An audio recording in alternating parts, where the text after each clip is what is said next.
चलिए हम लोग स्टार्ट करते हैं students. Boron family P block elements पे सबसे पहले बोरॉन फैमिली पे ही आ रहे हैं। तो बोरॉन फैमिली होती है बैंगन, आलू, गाजर, इन, थैला। यही होता है बोरॉन, एल्यूमिनियम, गैलियम, इंडियम और थैलियम। तो बोरॉन फैमिली में हमें क्या क्या बातें याद रखनी है। एक तो बोरॉन जो है वो नॉन मेटल है, बोरॉन जो है वो नॉन मेटल है, बाकी सारी जो है वो मेटल्स है। ठीक है, बोरॉन का जो मेल्टिंग पॉइंट होता है, ये डायरेक्ट पूछे जाने वाले क्वेश्चन से आपसे डायरेक्ट पूछा जा सकता है। हाईएस्ट मेल्टिंग पॉइंट बोरॉन का होता है और लोएस्ट मेल्टिंग पॉइंट जो है वो गैलियम का होता है। लोएस्ट मेल्टिंग पॉइंट होता है गैलियम का। गैलियम का जो मेल्टिंग पॉइंट होता है इन सब में लोएस्ट होता है ना, अप्रोक्सीमेटली 30 डिग्री सेल्सियस के आसपास होता है। थोड़ी सी गर्मी पड़ जाए तो ये रूम टेम्परेचर पर ही पिघल जाएगा।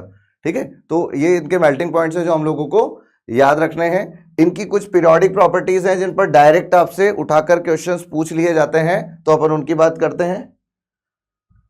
बोरॉन फैमिली में साइज में एक्सेप्शन है जो हमें याद होना चाहिए। इन जनरल साइज जो है डाउन द ग्रुप जाने पर इंक्रीज होती है, लेकिन एल्यूमिनियम और गैलियम में एक्सेप्शन है। डायरेक्ट आपसे ये क्वेश्चन पूछा जा सकता है, 4 ऑप्शंस में करेक्ट साइज का ऑप्शन आ जाए। ये बहुत कॉमनली पूछा जाने वाला क्वेश्चन से। बॉइलिंग पॉइंट में जनरल ट्रेंड है, नीचे जाने पर डिक्रीज हो रहा है। मेल्टिंग पॉइंट की मैंने बात की, हाईएस्ट बोरॉन है और लोएस्ट गैलियम है, ये हमको याद रखना है।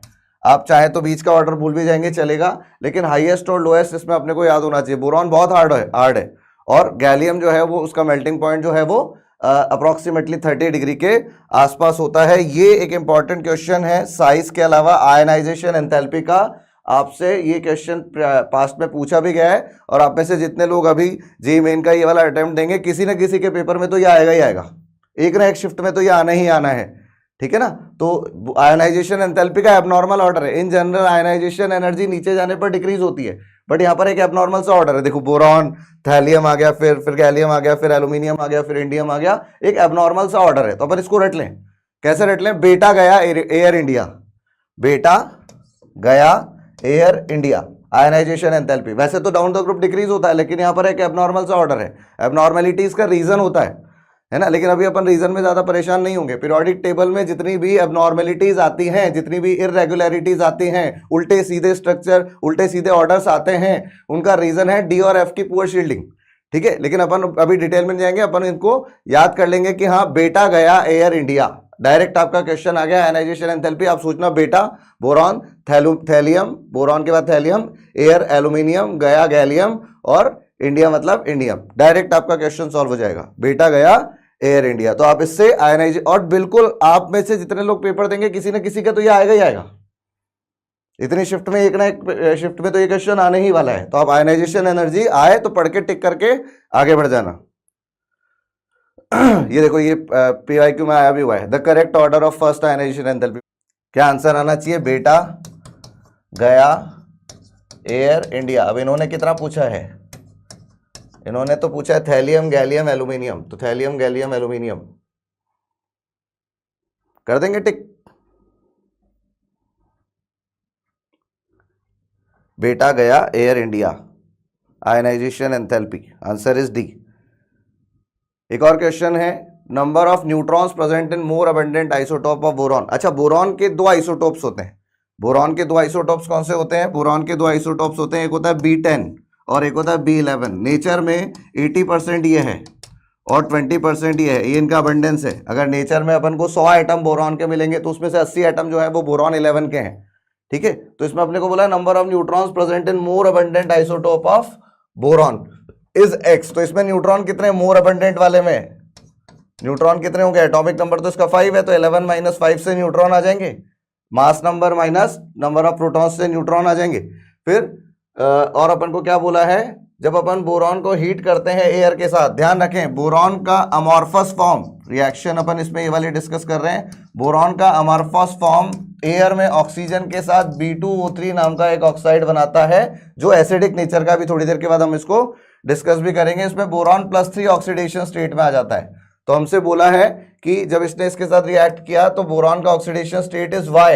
तो अपना Y कितना आ गया? +3, तो X + Y कितना आ जाएगा? 9। सिंपल एलिमेंट्री क्वेश्चन है। फटाफट से हम लोग सोच सकते हैं न्यूट्रॉन्स का नंबर प्लस बोरॉन ने जब एयर के साथ रिएक्शन किया, ध्यान रखें बोरॉन अमॉर्फस फॉर्म में, बोरॉन की दोनों फॉर्म होती है, क्रिस्टलाइन फॉर्म भी होता है और अमॉर्फस फॉर्म भी होता है। अमॉर्फस फॉर्म जो है वो रिएक्टिव होता है, क्रिस्टलाइन फॉर्म रिएक्ट नहीं करता है। अगर हम क्रिस्टलाइन बोरॉन की बात करें तो ये रिएक्ट नहीं करता है, ये इनर्ट होता है, लेकिन अमॉर्फस बोरॉन रिएक्ट करता है। तो हमें तो बोला है कि बोरॉन ऑक्सीजन के साथ रिएक्ट करेगा, तो ऑब्वियसली बोरॉन का भाई जो एल्यूमिनियम, ये जो बोरॉन फैमिली है, इनके ऑक्साइड्स जो बनते हैं ये इस तरह के बनते हैं, B2O3, Al2O3, है ना, गैलियम का Ga2O3, इस टाइप के ऑक्साइड्स बनते हैं। तो आपको ऑक्सीडेशन नंबर इसमें +3 मिल जाएगा। ऑक्सीडेशन नंबर की अभी हम लोग और भी यहाँ पर बात करने वाले हैं, ठीक है। ऑक्सीडेशन नंबर की हम लोग यहाँ पर और भी बात करने वाले हैं, क्योंकि ऑक्सीडेशन नंबर से डायरेक्ट भी क्वेश्चंस आते हैं इनर्ट पेयर इफेक्ट के, तो आगे हम लोग उसकी बात भी करेंगे। नेक्स्ट यहाँ पर मैं इनर्ट पेयर इफेक्ट की बात कर रहा हूँ। इनर्ट पेयर इफेक्ट की बात मैं पी ब्लॉक में पूरी एक साथ कर रहा हूँ, मतलब ऐसा सिर्फ बोरॉन फैमिली के लिए नहीं बात कर रहा हूँ, मैं यहाँ पर पूरी बात कर रहा हूँ बोरॉन, एल्यूमिनियम, गैलियम, इंडियम और थैलियम। पड़ोस में कार्बन फैमिली आती है, कार्बन, सिलिकॉन, जर्मेनियम, टिन और लेड, है ना। नाइट्रोजन फैमिली से भी क्वेश्चंस आते हैं, तो उसको भी ले लेता हूँ साथ में, नाइट्रोजन, फास्फोरस, आर्सेनिक, एंटीमनी और बिस्मथ। देखिए बोरॉन के वैलेंस इलेक्ट्रॉन कितने होते हैं? 3। वैलेंस इलेक्ट्रॉन्स की अगर बात करूं तो इसमें 3 होते हैं, इसमें 4 होते हैं और इसमें 5 होते हैं वैलेंस इलेक्ट्रॉन। तो इनके जो ऑक्सीडेशन नंबर होते हैं, यहां तक तो +3 होता है। गैलियम जो है वो +1 और +3 शो कर लेता है, इंडियम जो है वो +1 और +3 शो कर लेता है, ऐसे ही ये +1 और +3 शो करता है।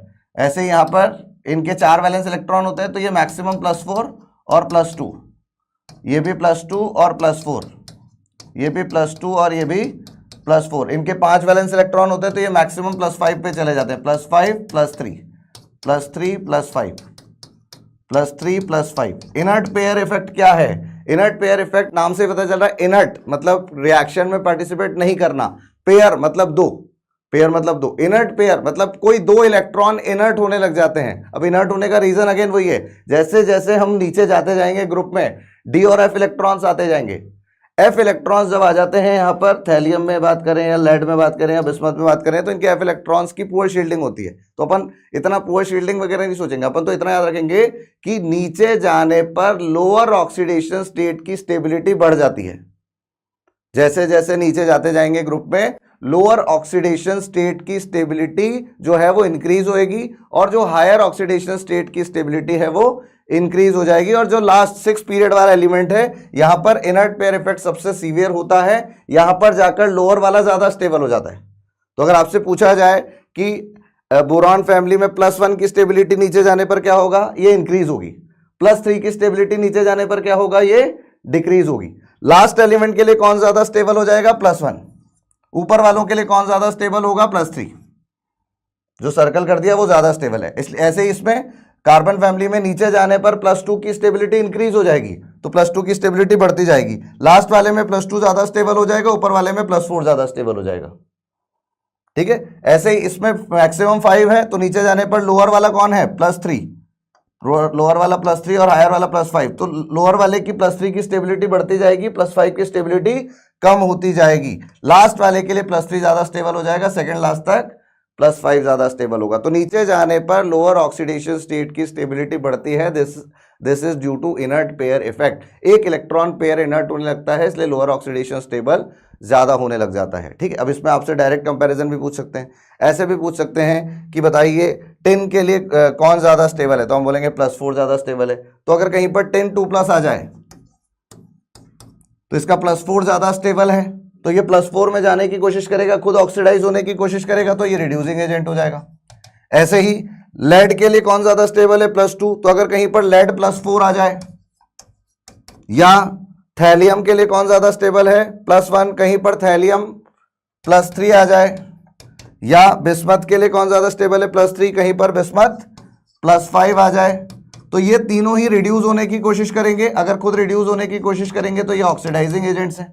तो इस तरह के क्वेश्चंस भी आपसे डायरेक्ट पूछे जाते हैं, ऑक्सीडेशन नंबर की स्टेबिलिटी पर भी पूछे जा सकते हैं, और आपसे इस तरह से ऑक्सीडाइजिंग या रिड्यूसिंग एजेंट्स भी आइडेंटिफाई करवाए जा सकते हैं। ध्यान रखना है, नीचे जाने पर लोअर ऑक्सीडेशन स्टेट का स्टेबिलिटी इंक्रीज हो रहा है और हायर ऑक्सीडेशन स्टेट का स्टेबिलिटी डिक्रीज हो रहा है। जो लास्ट वाला 6 पीरियड एलिमेंट है थैलियम, लेड और बिस्मथ, इनमें लोअर ऑक्सीडेशन नंबर ज्यादा स्टेबल है, ऊपर वालों में हायर ऑक्सीडेशन नंबर ज्यादा स्टेबल है। तो इस पर कुछ क्वेश्चंस भी आए हुए हैं, उनको देखते हैं। एक बार इस क्वेश्चन को देखो। अपन से पूछा choose the correct stability order of group 13 element +1। तो ग्रुप 13 में वैलेंस इलेक्ट्रॉन 3 होते हैं, तो +3 +1, तो +1 लोअर ऑक्सीडेशन स्टेट है, तो down the group lower oxidation state का स्टेबिलिटी इंक्रीज होएगा। तो बिल्कुल सही आंसर दिया मैक्सिमम लोगों ने, लोअर ऑक्सीडेशन स्टेट की स्टेबिलिटी इंक्रीज होएगी, एल्यूमिनियम, गैलियम, इंडियम, थैलियम। बिल्कुल आसान सा लल्लू सा क्वेश्चन है ना। बस अपने को पता होना चाहिए इनर्ट पेयर इफेक्ट की वजह से लोअर ऑक्सीडेशन स्टेट नीचे जाने पर जो उसकी स्टेबिलिटी है वो बढ़ जाती है। ठीक है, नेक्स्ट क्वेश्चन पे आते हैं, इसको सोच के बताएं एक बार। Number of ions from the following that are expected to behave as oxidising agents. Oxidising agents मतलब जिनका रिडक्शन आसान है। अभी अभी पीछे हमने डिस्कस किया है Sn+4 क्या Sn+2 में जाना चाहता है? नहीं, ये तो +4 में ज्यादा स्टेबल है। Pb+2 है, Pb+2 में ही ज्यादा स्टेबल है। थैलियम जो है +3 से +1 में जाना चाहता है, +1 ज्यादा स्टेबल है। लेड जो है वो +4 से +2 में जाना चाहता है, तो ये रिड्यूस होना चाहते हैं दोनों, तो ये दोनों अच्छे ऑक्सीडाइजिंग एजेंट होंगे, तो इनका ऑक्सीडाइजिंग बिहेवियर ज्यादा होगा। तो correct answer should be D, बिल्कुल सही। पहचान लेंगे अपन लोग इनर्ट पेयर इफेक्ट के क्वेश्चंस। नेक्स्ट जो है नेचर ऑफ ऑक्साइड्स, आपको ऑक्साइड्स के नेचर याद रखने हैं, तो मैं बता देता हूं। इनके जो ऑक्साइड्स बनते हैं B2O3, फिर Al2O3, Ga2O3, इंडियम के ऑक्साइड या थैलियम के ऑक्साइड, थैलियम का ये भी बनता है +1 वाला भी, ये एसिडिक है। नेचर डायरेक्ट याद रखें, ये दोनों एम्फोटेरिक हैं, और ये दोनों जो हैं ये बेसिक नेचर के हैं। B2O3 एसिडिक है, फिर दो आपके एम्फोटेरिक ऑक्साइड्स हैं, और लास्ट के दोनों जो है वो बेसिक ऑक्साइड्स है। ये नेचर डायरेक्ट याद होना चाहिए, क्योंकि कई बार ऐसे क्वेश्चंस आते हैं, पिछले साल भी आए हैं, अभी मैं आगे करवाऊंगा भी कार्बन फैमिली के ऑक्साइड्स के साथ, जहां पर अपन से डायरेक्ट पूछ लिया जाता है कि बताइए इनमें से कितने एम्फोटेरिक हैं, या कितने एसिडिक हैं, या कितने बेसिक हैं। तो उस टाइप के ऑक्साइड्स के नेचर के क्वेश्चन अपन लोग करेंगे। तो इसमें अपन को ध्यान रखना है, पहला एसिडिक है, फिर 2 एम्फोटेरिक हैं, और बाकी नीचे के 2 बेसिक हैं। बोरिक एसिड के बारे में हमें कुछ पॉइंट्स पता होने चाहिए, इंपॉर्टेंट पॉइंट्स हैं, डायरेक्ट पूछे जाते हैं। बोरिक एसिड जो है वो 2D लेयर्ड स्ट्रक्चर होता है ड्यू टू हाइड्रोजन बॉन्डिंग। इसका अपन को इतना बात याद रखना है कि इसका 2 डायमेंशन लेयर्ड स्ट्रक्चर होता है। ये स्ट्रक्चर में अपन को हाइड्रोजन बॉन्डिंग दिख भी रही होगी, अपन को थ्योरेटिकली पता होना चाहिए 2D लेयर्ड स्ट्रक्चर होता है due to intermolecular H bonding. और साथ में बोरिक एसिड के बारे में ये पता होना चाहिए कि ये वीक मोनोबेसिक मतलब एक H+ देने वाला लुईस एसिड है, और इसकी हीटिंग करने पर जो आपको है फाइनली बोरॉन का ग्लासी मास बनता है, जो जिसको हम लोग बोरिक एनहाइड्राइड या इसका ऑक्साइड बोलते हैं, जो अभी हमने थोड़ी देर के पहले पढ़ा था कि एसिडिक नेचर का है ना। तो ये अपन को याद रखना है, बोरिक एसिड जो है वीक एसिड है, मोनोबेसिक है, काफी वीक एसिड होता है ना, बहुत ही वीक एसिड होता है। मोनोबेसिक है, एक H+ आता है, और लुईस एसिड है।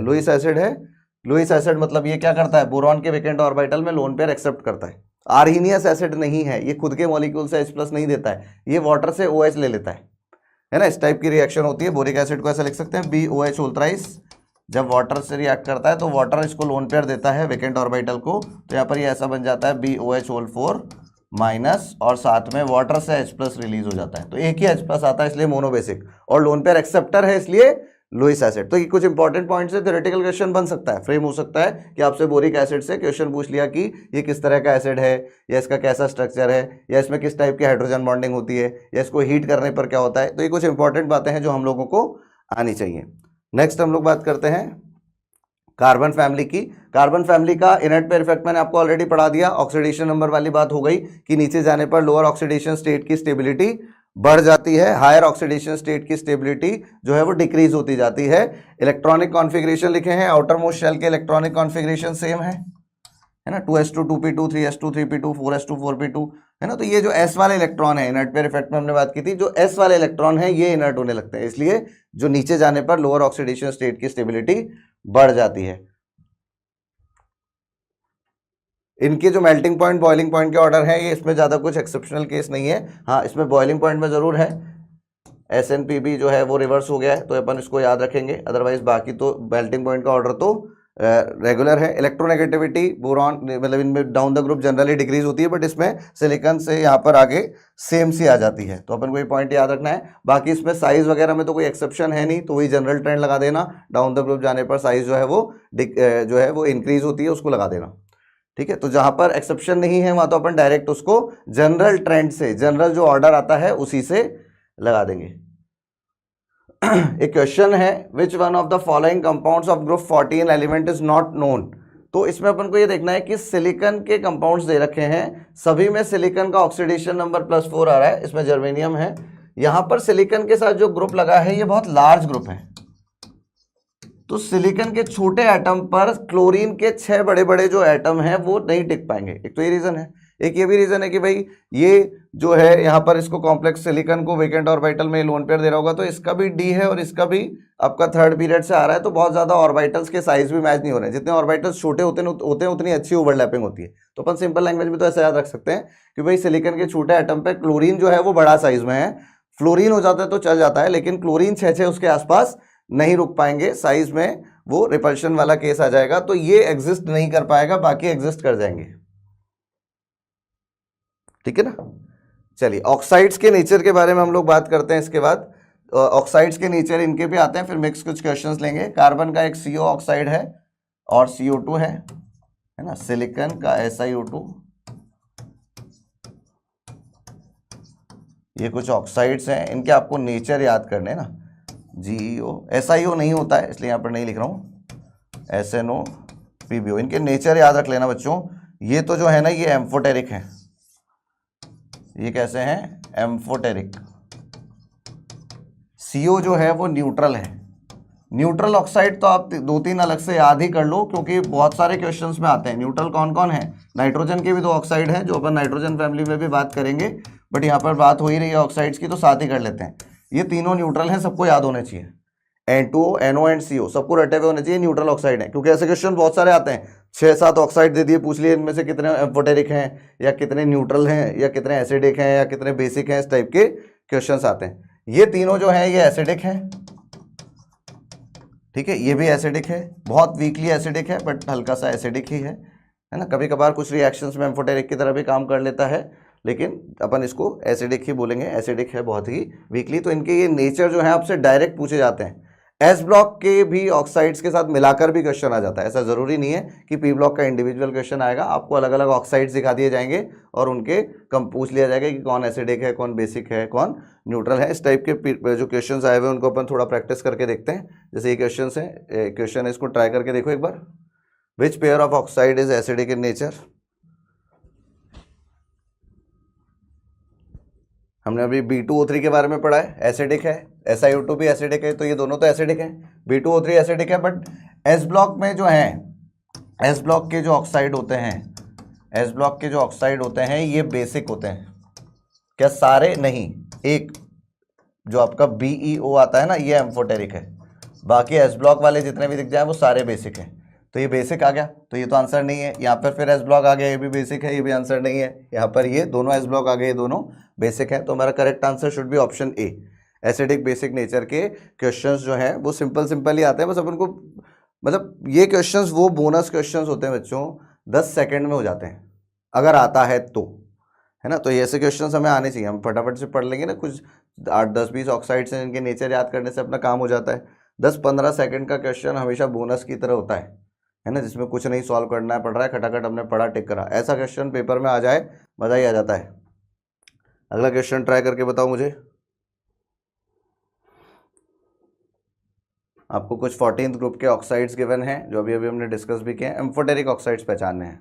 देखिए ये तो एसिडिक वाले थे, इसमें ये एसिडिक आ गया है ना, इसमें ये भी एसिडिक आ गया, इसमें ये दोनों एम्फोटेरिक थे, लास्ट वाले दोनों थे ना, इसमें ये तो एम्फोटेरिक है लेकिन ये न्यूट्रल वाला आ गया CO, अपन ने अभी याद किए थे। तो फटाफट से अपना क्वेश्चन हो जाएगा। एक और क्वेश्चन इसी टाइप का, इसको काउंट करें, न्यूमेरिकल टाइप क्वेश्चंस में आया था। आपको बताना है among the following oxides P block elements number of oxides having amphoteric nature. Amphoteric oxides बताने हैं, कितने हैं एम्फोटेरिक। चलो क्लोरीन का नहीं पढ़ा है, बाकी तो सोच सकते हैं।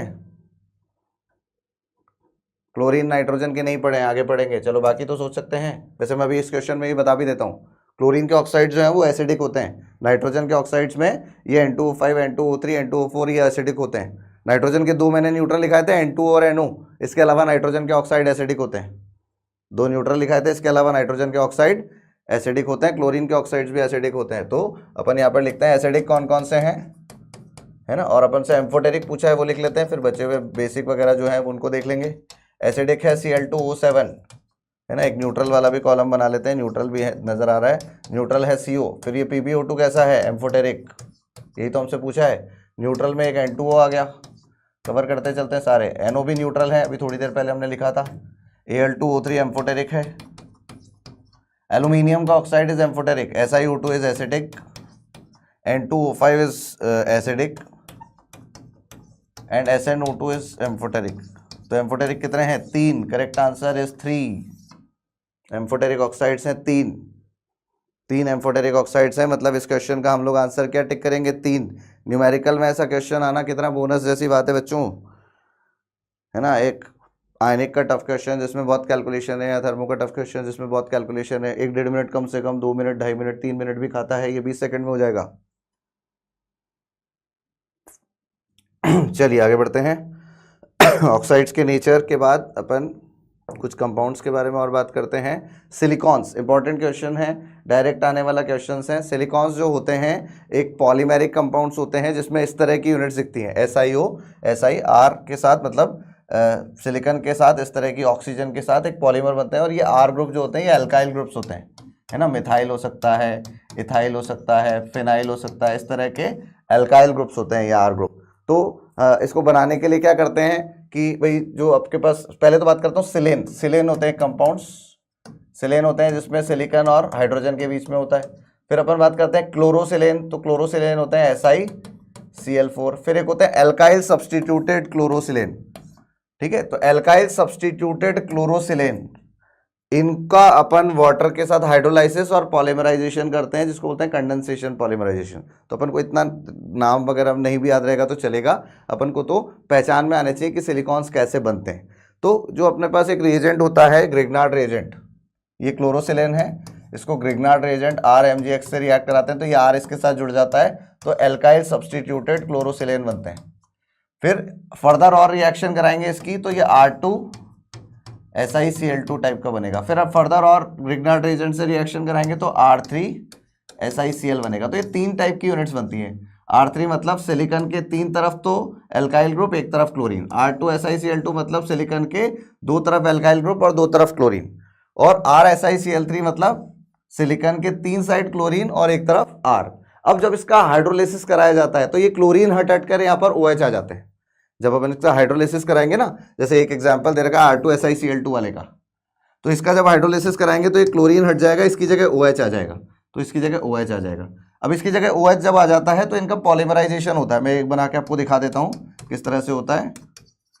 OH, इधर भी OH, ऐसे यहाँ पर पॉलीमराइजेशन में यहाँ पर OH, कंडेंसेशन पॉलीमराइजेशन में वाटर निकलता है। तो जब ये वाटर निकलता है तो सिलिकॉन ऑक्सीजन सिलिकॉन इस टाइप के बॉन्ड बन जाते हैं, ये लीनियर टाइप के सिलिकॉन्स बन जाते हैं। R2 SiCl2 अगर होगा तो लीनियर पॉलीमर बन जाएगा, R2 SiCl वाला होगा तो लीनियर पॉलीमर बन जाएगा। R3 वाला होगा तो अगर मान लो ऐसा आया R3 SiCl, इसका हाइड्रोलिसिस होगा तो ये Cl हट के OH आ जाएगा, तो ये बनेगा R3 SiOH। तो जब इसका पॉलीमराइजेशन होगा तो सिलिकॉन के 3 तरफ R है और बीच में OH है, तो ये जब बीच के 2 मॉलिक्यूल मिलके यहाँ से वाटर निकलेगा तो ये डाइमर टाइप का बन जाएगा। और अपन इसको ये भी बोल सकते हैं कि भाई ये वाला किस तरह का यूनिट है, ये वाला जो है वो चेन को टर्मिनेट कर रहा है ना, चेन को टर्मिनेट करने वाला यूनिट है,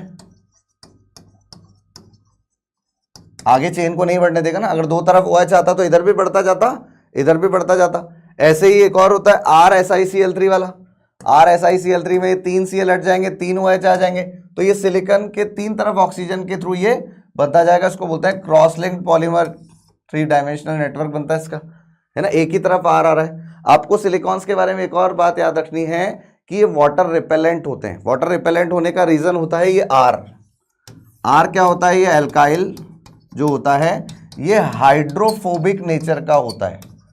नाम से ही पता चल रहा है हाइड्रोफोबिक मतलब वाटर से डरने वाला, वाटर से दूर जाने वाला।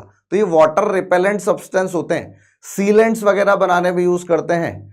जो अपन ग्लास को पेस्ट करने के लिए, दीवार पर पेस्ट करने के लिए सीलेंट्स वगैरह यूज करते हैं ना, उसको बनाने में ये सिलिकॉन्स का यूज होता है। तो इनका सीलेंट्स का बनाने का यूज होने का मतलब रीजन क्या है इसका, क्योंकि ये वाटर रिपेलेंट होते हैं। वाटर रिपेलेंट होने का रीजन होता है ये अल्काइल ग्रुप। हो सकता है आपसे डायरेक्ट पूछ लिया जाए कि क्यों वाटर रिपेलेंट है, 4 ऑप्शंस में आ जाए अलग अलग ऑप्शन, जिसमें हमको करेक्ट ऑप्शन पिक करना होगा कि अल्काइल ग्रुप की वजह से वाटर रिपेलेंट होते हैं, वाटर रिपेलेंट।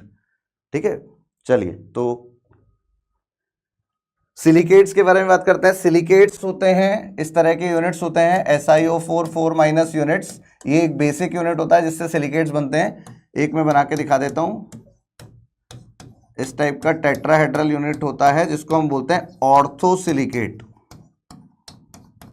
ठीक है, इन सिलिकेट्स से, ऑर्थोसिलिकेट्स के कॉम्बिनेशन से डिफरेंट टाइप के और भी सिलिकेट्स बनते हैं, जिसमें से अपन को 4 टाइप के तो याद रखने ही रखने हैं। ये तो ऑर्थो हो गया, ऑर्थोसिलिकेट क्या हो गया, SiO4 4-। फिर एक आता है पायरोसिलिकेट। पायरो में Si2O7 6- होता है। 2 यूनिट्स को जोड़ देते हैं। पायरो कैसा होता है, ऐसे इसकी एक और यूनिट, जैसे हम एक बना लेते हैं O-, यहां पर एक ऑक्सीजन कॉमन, इस टाइप का होता है। तो इनमें एक यूनिट से कितने ऑक्सीजन शेयर हो रहे हैं, एक। इन दोनों में कितने ऑक्सीजन कॉमन है, तो अपन को याद रखना है कि 1 ऑक्सीजन शेयर होता है इसमें। यहां पर लिख देता हूं 1 ऑक्सीजन शेयर्ड होता है पर यूनिट। ऐसे ही अपने पास एक और आता है साइक्लिक या फिर चेन सिलिकेट्स। इनका जनरल फॉर्मूला होता है SiO3 2-, और इसमें 2 ऑक्सीजन शेयर होते हैं। अगर पर यूनिट से 2-2 ऑक्सीजन शेयर करके अपन इसको पॉलीमर बनाने लग जाएं तो इसको बोलते हैं साइक्लिक। तो अपन को ये भी पूछा जा सकता है डायरेक्ट कि भाई कितने ऑक्सीजन किस में शेयर हैं।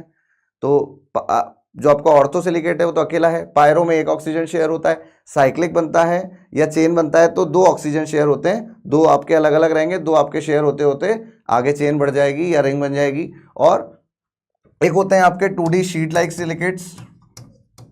2D शीट लाइक सिलिकेट्स, इसका फॉर्मूला होता है Si2O5 2-, है ना। जनरल फॉर्मूला ये होता है, N लगा देते हैं, मतलब ये पॉलीमेरिक स्ट्रक्चर होते हैं। इसमें 3 ऑक्सीजन होते हैं। और एक होते हैं 3D सिलिकेट्स, जिसको अपन SiO2 भी बोलते हैं।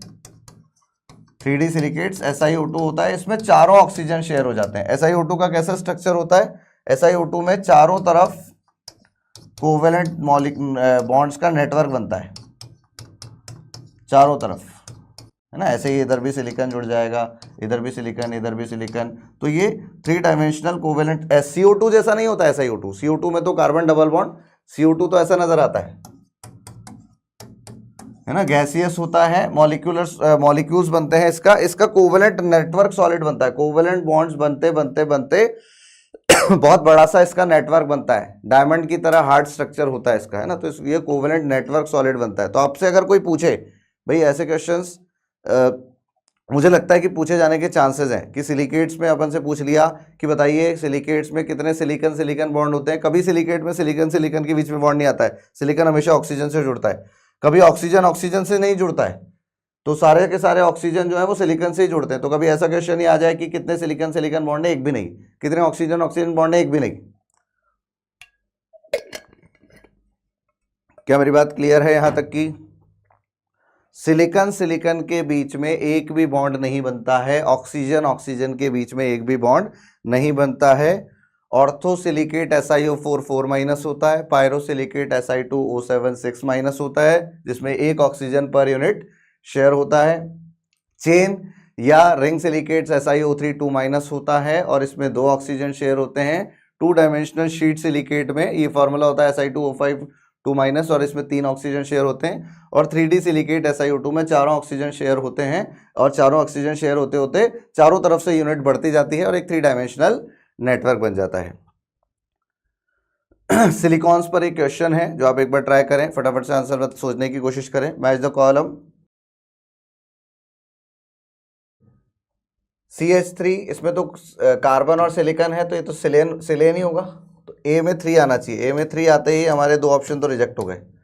ठीक है, अब ये एल्काइल ग्रुप है और SiOH, RSi, इससे कौन सा वाला बनता था, 2D वाला, R2 वाले से कौन सा बनता था, चेन वाला, तो अपना कौन सा हो जाएगा, इससे आपका 4 वाला बन गया और C वाले से 1 बन गया, तो ये अपना डी ऑप्शन करेक्ट मैच हो जाएगा। लास्ट वाले से अपना डाइमर बना था, डाइमेरिक सिलिकॉन, तो इस तरीके से अपन इसको मैच करा लेंगे। सिलिकॉन्स अपन के पास 3 टाइप के बने थे, दो R3SiCl वाले से डाइमेरिक बना था, R2SiCl2 वाले से आपका लीनियर बना था, और RSiCl3 वाले से क्रॉस लिंक बना था, उसी को 2 डायमेंशनल सिलिकॉन्स का है। Correct answer is option D. Nitrogen family, nitrogen family में जो ऑक्सीडेशन स्टेट्स हैं वो हमने ऑलरेडी डिस्कस की भाई। नाइट्रोजन फैमिली में जो ऑक्सीडेशन स्टेट्स हैं वो -3 से +5 तक जाती हैं, और इनर्ट पेयर इफेक्ट की वजह से नीचे जाने पर +3 की स्टेबिलिटी बढ़ती है, +5 की स्टेबिलिटी नीचे जाने पर धीरे धीरे कम होती जाती है ना। तो +5 की स्टेबिलिटी धीरे धीरे कम होती जाती है, +3 की स्टेबिलिटी बढ़ती जाती है। नाइट्रोजन के लिए मोस्ट स्टेबल ऑक्सीडेशन स्टेट होती है 0। नाइट्रोजन की most stable oxidation state is 0। Nitrogen जो है वो रूम टेम्परेचर पे इनर्ट ही होती है, बहुत ज़्यादा रिएक्टिव नहीं होती है अपने आप से, ठीक है। नीचे जाने पर बाकी +3 की स्टेबिलिटी तो बढ़ती ही जाएगी, वो अपन को याद ही रखना है। इसमें अपन को सारी चीज़ों को नहीं पढ़ना है, नाइट्रोजन और फॉस्फोरस की बातें आती है, बाकी सारी प्रॉपर्टीज़ नहीं आती हैं। बाकी जो पीरियोडिक प्रॉपर्टीज़ हैं वो अपन को इनकी याद ही रखनी है। जैसे नाइट्रोजन फैमिली में जो आपके क्या बोलते हैं, डाउन द ग्रुप जो आपका इलेक्ट्रॉन एफिनिटी में एक्सेप्शन आता है, नाइट्रोजन से ज़्यादा फॉस्फोरस आता है, वो अपन को याद ही रखना है, वो वाली बातें आ सकती हैं। Oxidation states and chemical reactivity हमने ऑलरेडी डिस्कस किया है, ऑक्सीडेशन स्टेट्स वाला पॉइंट। नीचे जाने पर +3 की स्टेबिलिटी जो है वो इंक्रीज होती जाएगी, और +5 की स्टेबिलिटी जो है वो डिक्रीज होती जाएगी। रिएक्टिविटी टुवर्ड्स हाइड्रोजन, इससे काफ़ी इंपॉर्टेंट क्वेश्चंस बनते हैं। जब ये नाइट्रोजन के जो नाइट्रोजन फैमिली के जो एलिमेंट्स हैं, ये जब हाइड्रोजन से रिएक्ट करते हैं तो NH3, PH3, ASH3 इस टाइप के इनके हाइड्राइड्स बनते हैं, SbH3 और BiH3। इससे काफ़ी सारे क्वेश्चंस आते हैं आपसे। एक तो ये पूछा जा सकता है कि बताइए इनमें सबसे ज़्यादा स्टेबल कौन है ना, तो स्टेबिलिटी का ऑर्डर आ जाए या बेसिक स्ट्रेंथ का ऑर्डर आ जाए, तो मैं इनके ऑर्डर लिख देता हूँ यहाँ पर। इनके जो हाइड्राइड्स बन रहे हैं, स्टेबिलिटी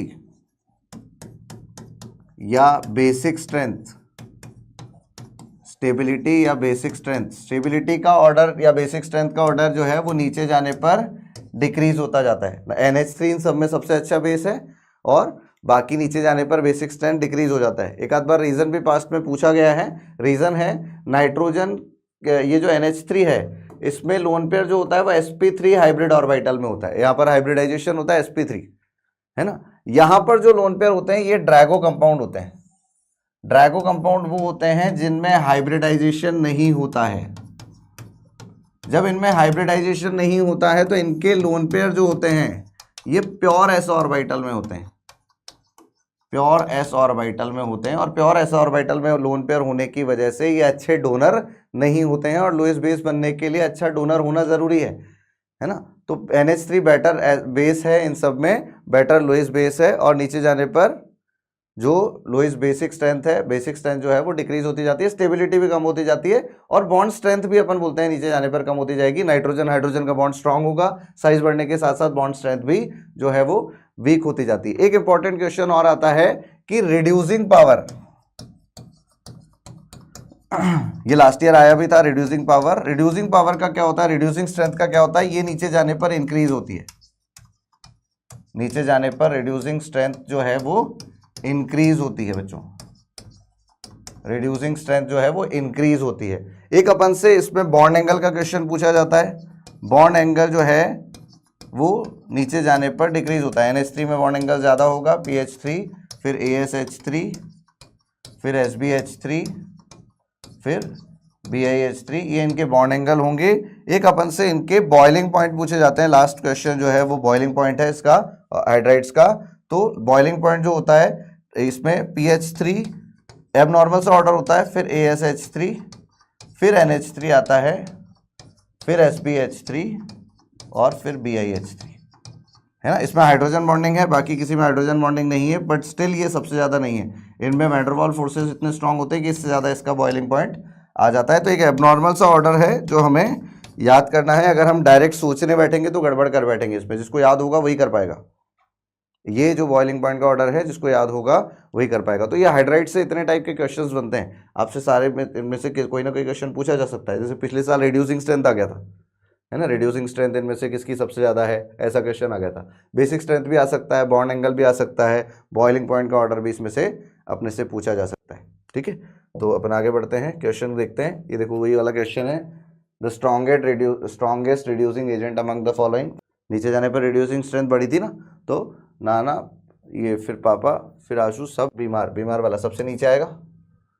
नाइट्रोजन फैमिली में सबसे नीचे कौन आया, बिस्मथ। तो इसका जो हाइड्राइड है इसका रिड्यूसिंग एजेंट, नीचे जाने पर रिड्यूसिंग स्ट्रेंथ बढ़ा था, है ना, तो रिड्यूसिंग स्ट्रेंथ हाईएस्ट पूछा है, तो करेक्ट आंसर इज सी।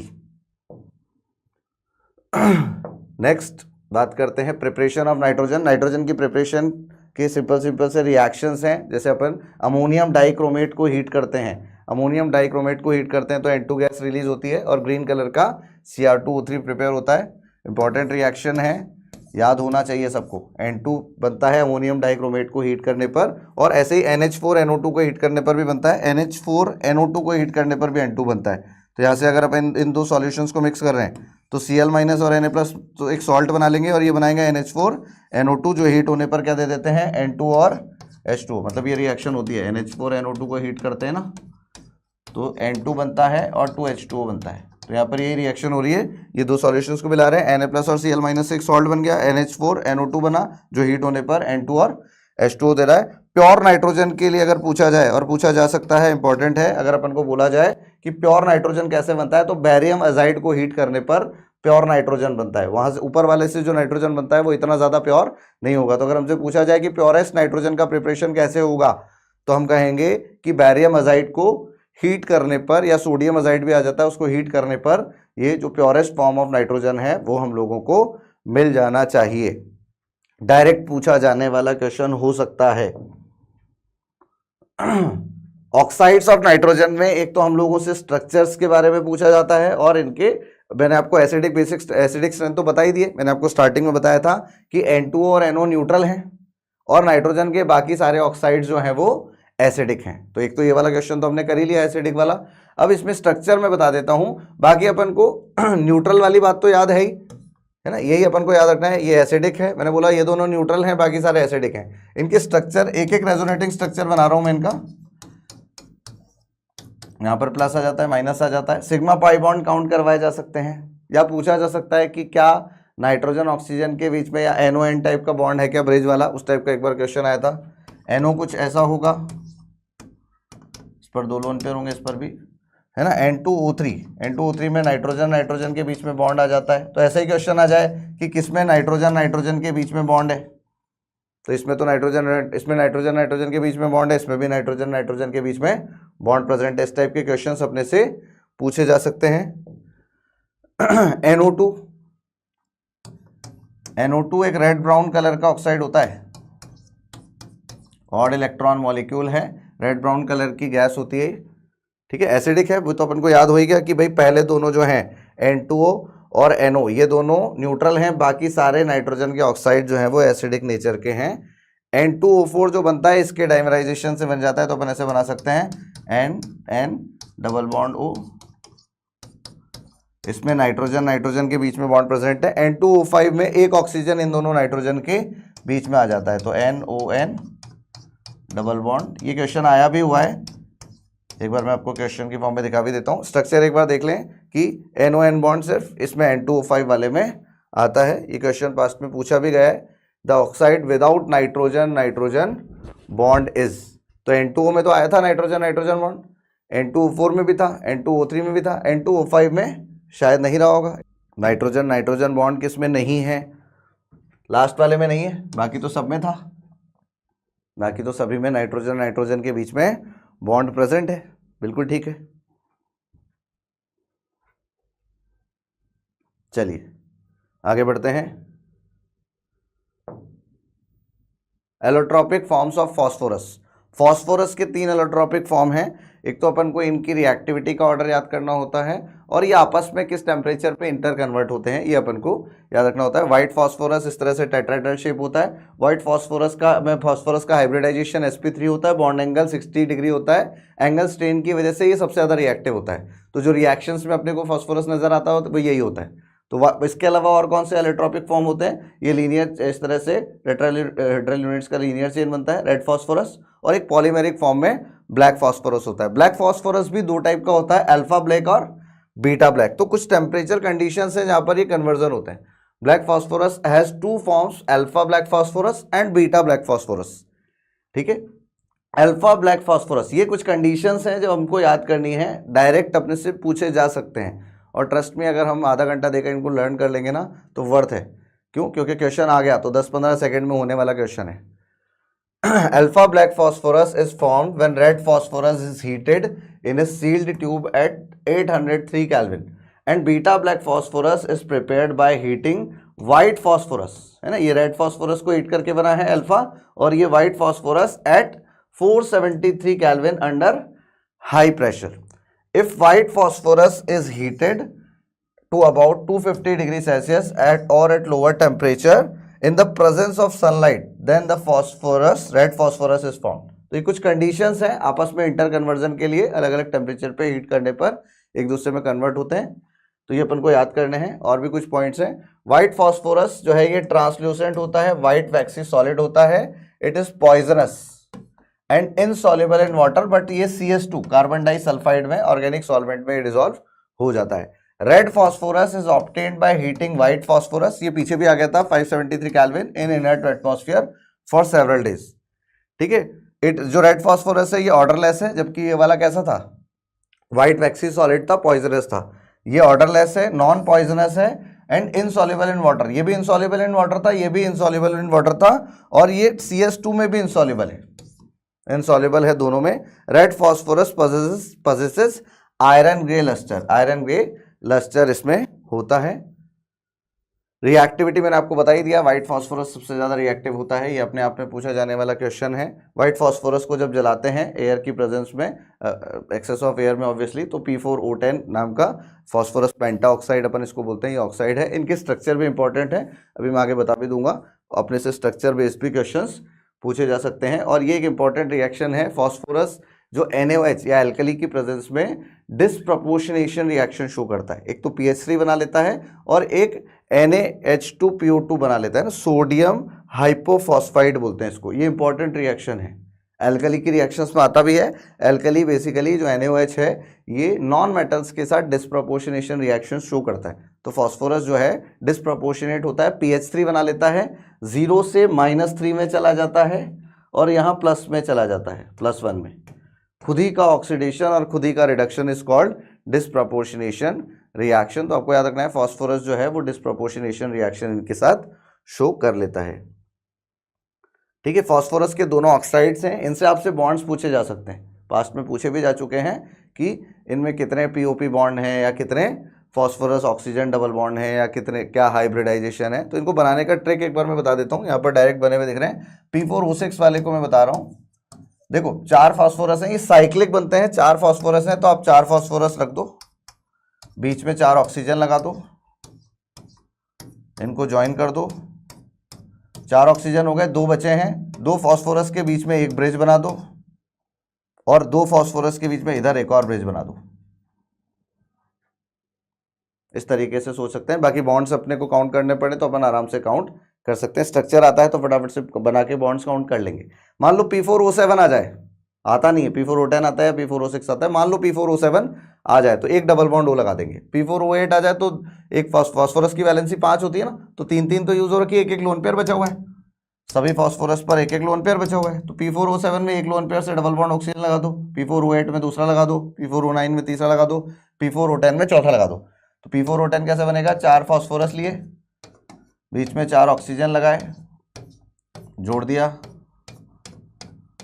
ठीक है, एक ब्रिज यहाँ, एक ब्रिज यहाँ, 6 ऑक्सीजन हो गए, एक डबल बॉन्ड O, एक डबल बॉन्ड O, एक डबल बॉन्ड O, एक डबल बॉन्ड O। इस तरीके से अपन इस स्ट्रक्चर को याद कर सकते हैं, फटाफट से बन जाएगा।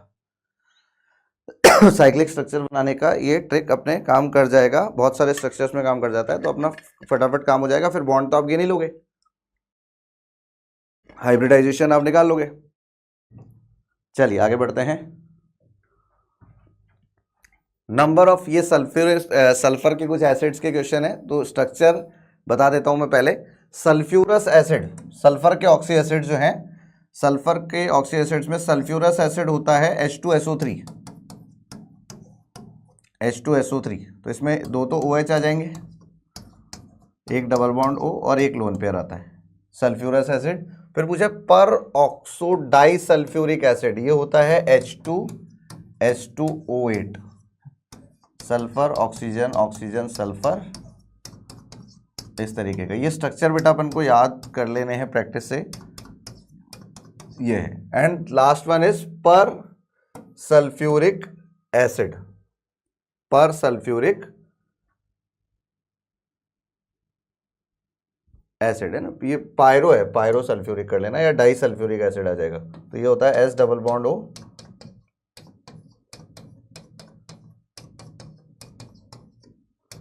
ये बेसिकली H2S2O7 है। तो अपन से पूछा है इसमें सल्फर ऑक्सीजन डबल बॉन्ड कितने, एक सल्फ्यूरिक एसिड भी होता है, क्वेश्चन में नहीं है, वो भी बना लेते हैं जब अपन ने ये सारे बनाए। तो S double bond O double bond O OH OH। तो अपने से पूछा है कि इनमें कितने सल्फर ऑक्सीजन बॉन्ड है, सल्फ्यूरस एसिड में तो एक ही है, तो एक वाला ऑप्शन, एक तो ये वाला है और एक ये वाला है, इन दोनों को हटा दें। फिर बाकियों में पूछा है कि बाकी दोनों में कितने हैं, इसमें 4 हैं, 1 2 3 4, इसमें कितने हैं 1 2 3 4, तो 1 4 4 वाला D option should be correct. तो अपन स्ट्रक्चर बना के अपन इनके बॉन्ड्स को, ऐसे स्ट्रक्चर बेस्ड क्वेश्चंस बहुत सारे आते हैं, बॉन्डिंग में भी आपने किए होंगे, यहाँ पर भी रिपीट है क्योंकि ब्लॉक केमिस्ट्री में बहुत सारी चीजें बॉन्डिंग वाली आती ही हैं।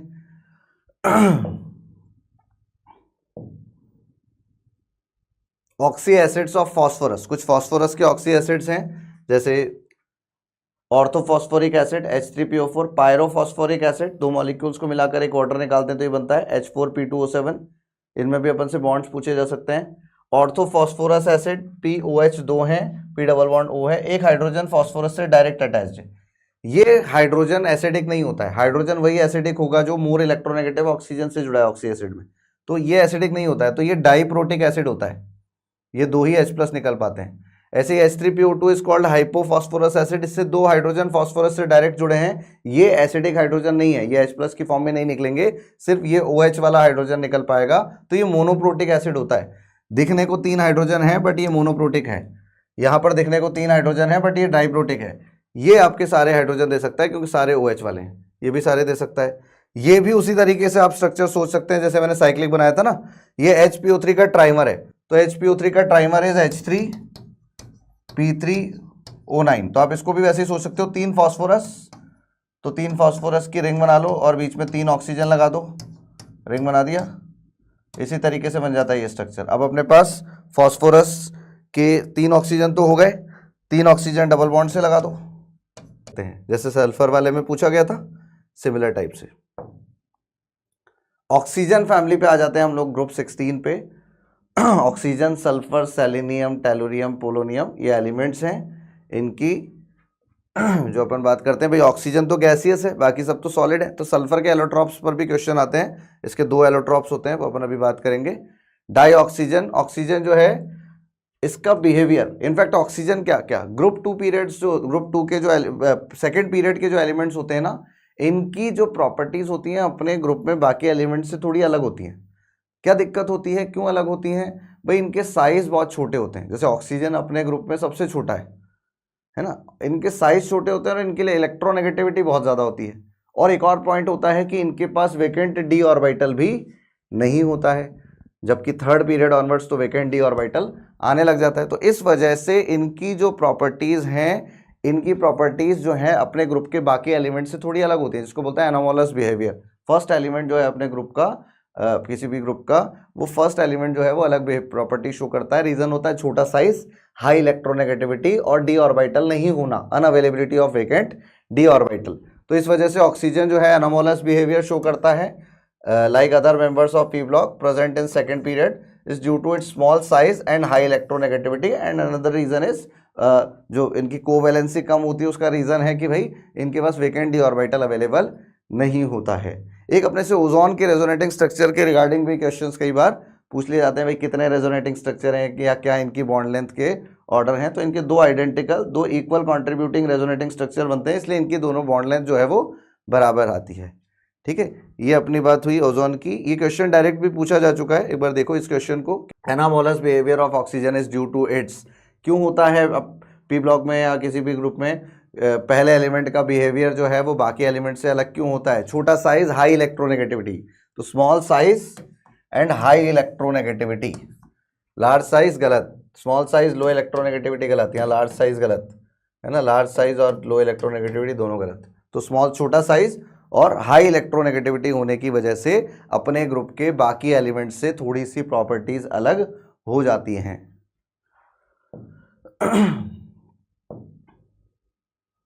नेक्स्ट है प्रिपरेशन मेथड। ऑक्सीजन को प्रिपरेशन, बहुत सारे रिएक्शंस में हीटिंग में ऑक्सीजन बनता है, जैसे KCl3 को हीट करोगे तो KCl + O2 बन जाएगा। MnO2 कैटलिस्ट है, नहीं भी मिलाएंगे तो भी हीट करने पर बनी जाएगा, MnO2 होगा तो जल्दी हो जाएगा।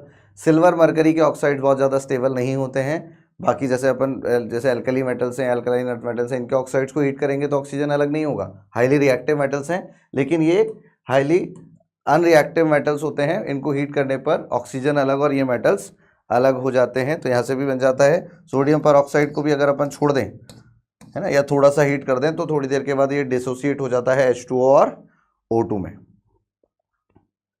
ठीक है, तो ये कुछ ऑक्सीजन की प्रिपरेशन की रिएक्शंस हैं। सल्फर के जो एलोट्रॉप्स हैं, दो एलोट्रॉप्स होते हैं, alpha and beta. Sulphur forms, बहुत सारे एलोट्रॉप्स होते हैं, जो मेजरली अपन को बात करने हैं that is alpha and beta. Rhombic sulphur होता है एंड मोनोक्लिनिक, ये इनके क्रिस्टल स्ट्रक्चर्स के नाम हैं।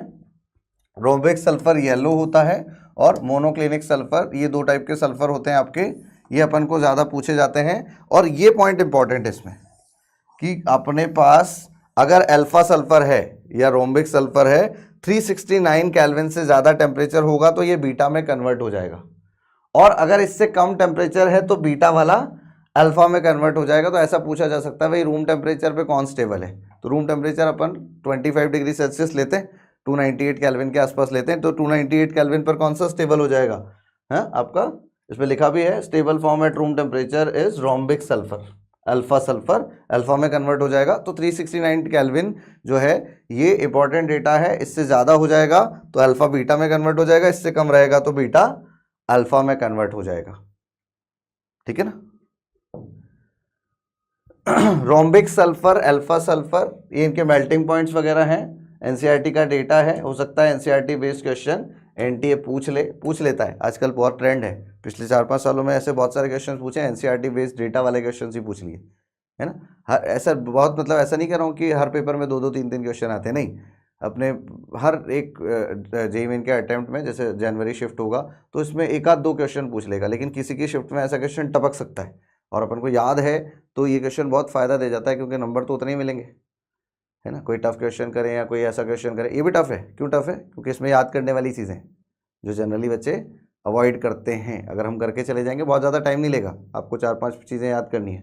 तो एलोट्रॉप जो है वो येलो कलर का है, रोम्बिक वाला, है ना, इसकी मेल्टिंग पॉइंट इतना है, स्पेसिफिक ग्रेविटी डेंसिटी होती है, जैसे स्पेसिफिक ग्रेविटी इज 2.06, तो डेंसिटी होगी 2.06 ग्राम पर ml। ठीक है, रोम्बिक सल्फर क्रिस्टल्स जो हैं formed on evaporating the solution of roll sulfur in CS2, insoluble in water but dissolves to some extent in benzene, alcohol and ether, और CS2 carbon disulphide में ये readily soluble होता है। इसके बाद अपन आते हैं मोनोक्लिनिक सल्फर पे। मोनोक्लिनिक सल्फर जो है, this form of sulphur is prepared by melting rhombic sulphur in a dish and cooling till crust is formed, और छेद करके जो बचा हुआ सॉल्यूशन है उसको निकाल लेते हैं। 2 holes are made in the crust and the remaining liquid poured out.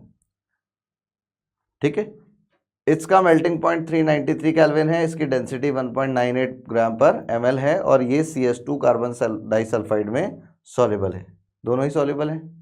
अब इनके स्ट्रक्चर हैं, एक इंपॉर्टेंट बात है, जो S8 होते हैं वो इस तरह के क्राउन शेप्ड होते हैं, और S6 जो है वो इस फॉर्म में होता है। एक इंपॉर्टेंट पॉइंट और है, जब अपन इसको बहुत हाई टेम्परेचर पे हीट कर देते हैं तो S2 बनता है, 1100 केल्विन से भी ज़्यादा पे हीट करते हैं तो S2 बनता है।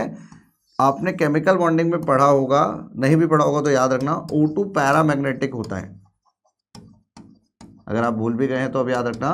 इसी की तरह से S2 भी पैरामैग्नेटिक होता है, और ये हमको याद करना पड़ता है, क्योंकि हम इसका तो मॉलिक्यूलर ऑर्बिटल डायग्राम बनाते हैं, इसका नहीं बनाते हैं, लेकिन ये O2 की तरह ही H2 भी पैरामैग्नेटिक होता है और ये हमसे पूछा जा सकता है, क्योंकि एनसीईआरटी में लिखी हुई लाइन है कि H2 जो है, या अपन ने डिस्कस भी करते हैं, H2 जो है वो पैरामैग्नेटिक होता है O2 की तरह। हाई टेम्परेचर पे जब अपन लोग इनको हीट करते हैं, है ना, एट एलिवेटेड टेम्परेचर 1000 केल्विन से ऊपर, H2 is dominant species and it is paramagnetic like O2। ठीक है ना, तो ये बात अपन को ध्यान रखनी है। S2, क्योंकि S2 का मॉलिक्यूलर ऑर्बिटल डायग्राम नहीं आता है ना, तो मॉलिक्यूलर ऑर्बिटल के पॉइंट ऑफ व्यू से तो हमको नहीं आता है, लेकिन O2 की तरह सोचेंगे तो अपने को आ जाएगा। तो ये जो है वो आपका पैरामैग्नेटिक है। ठीक है, सल्फर के ऑक्साइड्स के स्ट्रक्चर ये मैंने आपको पीछे बता दिए थे, सल्फ्यूरस एसिड, सल्फ्यूरिक एसिड, पर oxo disulphuric acid, pyrosulphuric acid. ये क्वेश्चन में अपने आए भी थे, जहां पर अपन ने सल्फर ऑक्सीजन के डबल बॉन्ड्स को गिना था। बिल्कुल। Next one is halogen family, fluorine, chlorine, bromine, iodine, एस्टेटिन। ठीक है, तो ये काफी हैलोजेंस, हैलो मतलब होता है सॉल्ट फॉर्मेशन इनसे होता है। तो बहुत सारे सॉल्ट्स में आप देखते भी होंगे chlorine, chloride, fluoride, bromide, iodide, ये होते हैं। फ्लोरीन बहुत ज़्यादा रिएक्टिव होता है। फ्लोरीन ऑक्सीडेशन स्टेट्स की अगर हम लोग बात करें तो फ्लोरीन सिर्फ -1 शो करता है। रेडियस में कोई एक्सेप्शन नहीं है, नीचे जाने पर रेडियस बढ़ती है, बढ़ रही है। आयनाइजेशन एंथैल्पी में अपने को कोई एक्सेप्शन नहीं है, नीचे जाने पर डिक्रीज होता है। इलेक्ट्रॉन गेन एंथैल्पी इंपॉर्टेंट है और एक्सेप्शनल भी होता है। क्लोरीन ज़्यादा होता है फ्लोरीन से, नीचे जाने पर डिक्रीज होता है, लेकिन सेकंड पीरियड वालों से ज़्यादा होती है थर्ड पीरियड वालों की। क्यों होती है सेकंड पीरियड से थर्ड पीरियड वालों की इलेक्ट्रॉन गेन एंथैल्पी ज़्यादा? क्योंकि सेकंड पीरियड में जो आने वाला इलेक्ट्रॉन है वो 2p में आने वाला है, 2p सबशेल में आने वाला है। और क्लोरीन में थर्ड पीरियड के एलिमेंट में जो इलेक्ट्रॉन आने वाला है वो 3p सबशेल में आने वाला है। 3p का साइज बड़ा है, 2p का साइज छोटा है। तो 2p में जो पहले से इलेक्ट्रॉन है उनकी चार्ज डेंसिटी ज़्यादा है, वो छोटी सी जगह में ज़्यादा इलेक्ट्रॉन है तो उनकी चार्ज डेंसिटी ज़्यादा है, तो आने वाले इलेक्ट्रॉन को वो ज़्यादा रिपेल करते हैं। तो थर्ड पीरियड वाले एलिमेंट्स की इलेक्ट्रॉन गेन एंथैल्पी, जो एनर्जी रिलीज होती है विद नेगेटिव साइन, वो ज़्यादा होती है, ज़्यादा एनर्जी रिलीज होती है in comparison to second period. ये अपने से पूछा जाता है। आप लोग जितने लोग पेपर देंगे, किसी न किसी एक के तो पेपर में ये आने ही वाला है 100% श्योरिटी के साथ। ठीक है, तो अपन इसको याद करें। इलेक्ट्रोनेगेटिविटी का जनरल ट्रेंड है और ये डाउन द ग्रुप डिक्रीज होती है। बॉन्ड एनर्जी का जो ट्रेंड है ये जनरल नहीं है, ये अपन को याद करना है। लगता तो है कि फ्लोरीन का बॉन्ड सबसे स्ट्रांग होना चाहिए क्योंकि सबसे छोटा साइज है, लेकिन फ्लोरीन पर 3 लोन पेयर होता है, छोटा साइज होता है, इस वजह से इसमें रिपल्शन ज़्यादा होता है। तो फ्लोरीन की बॉन्ड एनर्जी पीछे है। अगर नॉर्मल ट्रेंड से सोचते तो फ्लोरीन, क्लोरीन, ब्रोमीन, आयोडीन आना चाहिए था, लेकिन पहले क्लोरीन है, फिर ब्रोमीन है, फिर फ्लोरीन है और फिर आयोडीन है। एक एबनॉर्मल ट्रेंड है जो हमें याद होगा तो हम कर पाएंगे। ठीक है ना स्टूडेंट्स, तो ये अपना कुछ ऑर्डर है जो अपन को याद रखने हैं। इलेक्ट्रॉन गेन एंथैल्पी में सबसे ज़्यादा इलेक्ट्रॉन गेन एंथैल्पी, सबसे ज़्यादा जो एनर्जी रिलीज होती है इलेक्ट्रॉन ऐड होने पर, वो क्लोरीन में होती है पूरी पीरियोडिक टेबल में, फिर फ्लोरीन में होती है। तो ये अपन को याद भी रखना है कि पूरी पीरियोडिक टेबल में क्लोरीन, फिर फ्लोरीन। इलेक्ट्रोनेगेटिविटी में सबसे ज़्यादा फ्लोरीन होता है, फिर ऑक्सीजन आता है। इस फैमिली में अपन बात करें तो फ्लोरीन, क्लोरीन, ब्रोमीन, आयोडीन होता है। हैलोजन सारे के सारे कलर्ड होते हैं, है ना, गैस हो या लिक्विड। जैसे फ्लोरीन, क्लोरीन तो गैसेस हैं, ब्रोमीन जो है वो रूम टेम्परेचर पे लिक्विड है, आयोडीन जो है वो सॉलिड है, पर कलर्ड सारे हैं, है ना। जैसे फ्लोरीन येलो है, क्लोरीन ग्रीनिश येलो है, ब्रोमीन जो है वो रेड लिक्विड होता है, रेड वॉयलेट का टाइप का होता है, आयोडीन जो है वो वॉयलेट है, ये रेड ब्राउन टाइप का होता है, और आयोडीन जो है वो वॉयलेट है। तो सारे ही गैसेस जो हैं, सारे ही हैलोजेंस जो हैं वो कलर्ड होते हैं। गैसेस तो फ्लोरीन और क्लोरीन है, ब्रोमीन लिक्विड है और आयोडीन सॉलिड है। केमिकल प्रॉपर्टीज, सारी हैलोजेंस जो हैं वो -1 तो शो करती ही हैं। फ्लोरीन सिर्फ और सिर्फ -1 ऑक्सीडेशन स्टेट शो करती है। क्लोरीन, ब्रोमीन और आयोडीन +1, +3, +5, +7 तक चले जाते हैं अगर अपने से ज़्यादा इलेक्ट्रोनेगेटिव एटम के साथ आ जाएं। लेकिन फ्लोरीन कभी भी प्लस में नहीं जा सकता है क्योंकि इलेक्ट्रोनेगेटिविटी फ्लोरीन की तो सबसे ज़्यादा है, तो जिसके साथ भी वो बॉन्ड बनाएगा तो माइनस ही लेगा। तो फ्लोरीन जब भी कंपाउंड में है तो वो -1 ही बना पाएगा। वो कभी भी पॉजिटिव ऑक्सीडेशन स्टेट नहीं शो कर सकता।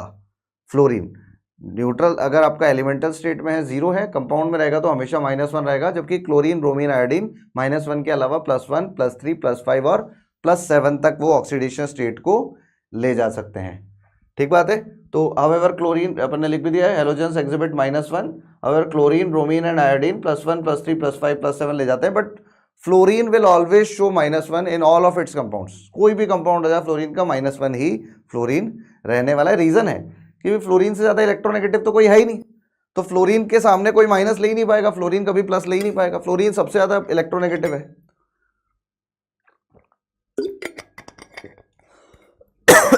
चलिए तो आगे बढ़ते हैं। Element not showing variable oxidation state, कौन है जो वेरिएबल ऑक्सीडेशन स्टेट शो नहीं कर सकता है? फ्लोरीन ऑलवेज -1 होगा ये, बाकी ये तो -1 +1 +3 +7 तक जा सकते हैं।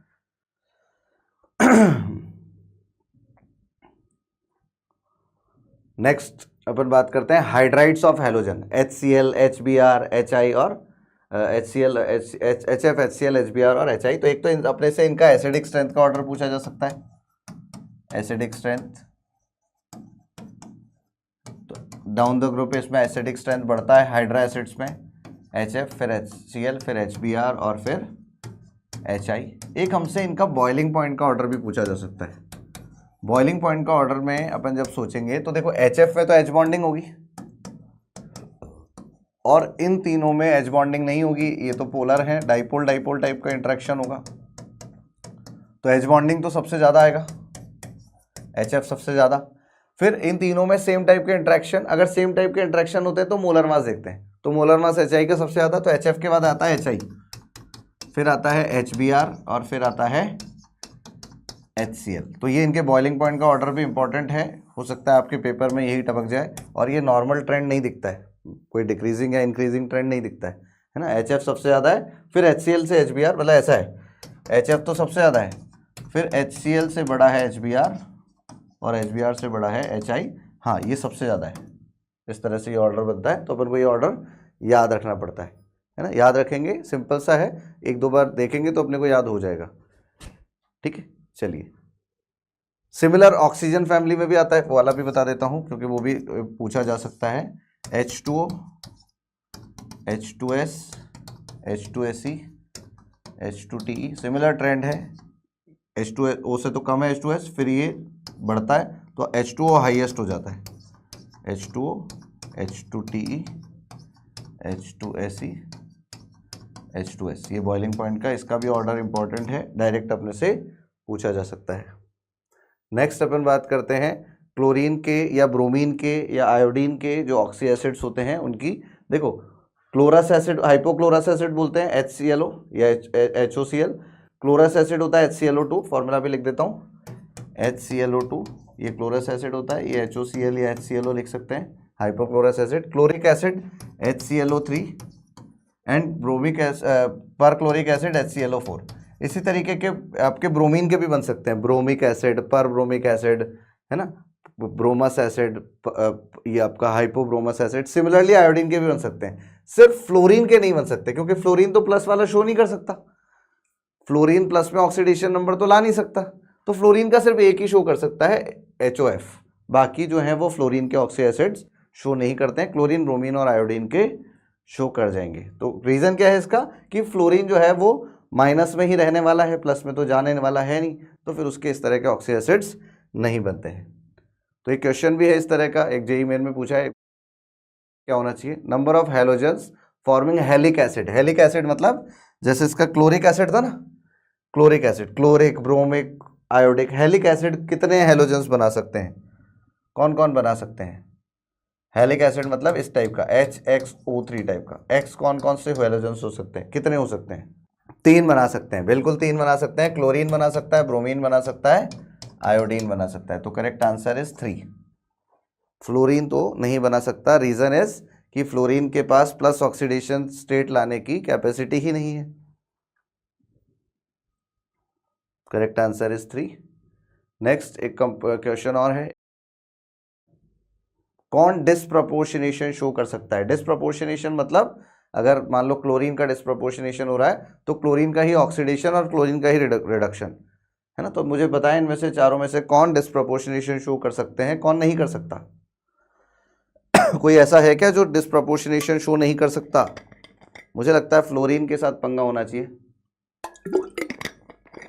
क्या पंगा होना चाहिए फ्लोरीन के साथ? बेचारा फ्लोरीन माइनस तो जा सकता है 0 से, क्या प्लस में जा पाएगा? प्लस में तो जा नहीं पाएगा। माइनस में तो जा सकता है, प्लस में नहीं जा सकता। तो अगर माइनस में ही जा सकता है, प्लस में नहीं जा सकता, तो डिस्प्रपोर्शनेशन तो नहीं कर सकता। बाकी बाकी के क्लोरीन, ब्रोमीन और आयोडीन तो -1 में भी जा सकते हैं और +1, +3, +5 आगे भी जाने की टेंडेंसी रखते हैं। तो फ्लोरीन को छोड़कर बाकी सारे हो जाएंगे। तो correct answer should be chlorine, bromine and iodine. ये डिस्प्रपोर्शनेशन रिएक्शन शो कर सकते हैं। रीजन, फ्लोरीन नहीं कर सकता, बाकी ये तीनों तो कर ही सकते हैं। इनकी वेरिएबल ऑक्सीडेशन स्टेट है, माइनस में भी जाना है। डिस्प्रपोर्शनेट होने के लिए क्या करना है? माइनस में भी जाना है और प्लस में भी जाना है। एक इंपॉर्टेंट डिस्प्रपोर्शनेशन रिएक्शन बताता हूं क्लोरीन, ब्रोमीन और आयोडीन की। X2 + NaOH जो होता है, अगर अपन कोल्ड एंड डाइल्यूट लें तो ये बनाता है NaX और NaXO। ठीक है, ये X कौन कौन हो सकता है? क्लोरीन हो सकता है, ब्रोमीन हो सकता है और आयोडीन हो सकता है। ऐसे ही X2 + NaOH अगर हॉट एंड कंसंट्रेटेड लें तो ये बनाता है NaX + NaXO3। इंपॉर्टेंट रिएक्शन है ये, है ना। क्लोरीन, ब्रोमीन और आयोडीन अगर होंगे, फ्लोरीन नहीं कर पाएगा ये रिएक्शन। फ्लोरीन की रिएक्शन इस तरह की नहीं होगी क्योंकि वो डिस्प्रपोर्शनेशन नहीं शो कर सकता है। बाकी तीनों हो सकते हैं। तो ये इंपॉर्टेंट रिएक्शन है, पूछी भी जा सकती है। नेक्स्ट अपन बात करते हैं, स्टेटमेंट बताएं एक बार कौन सा करेक्ट है।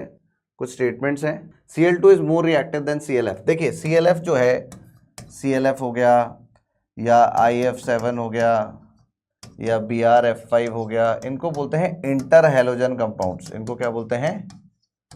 हैलोजन्स के आपस में कंपाउंड है, इंटर हैलोजन कंपाउंड्स बोलते हैं अपन इनको।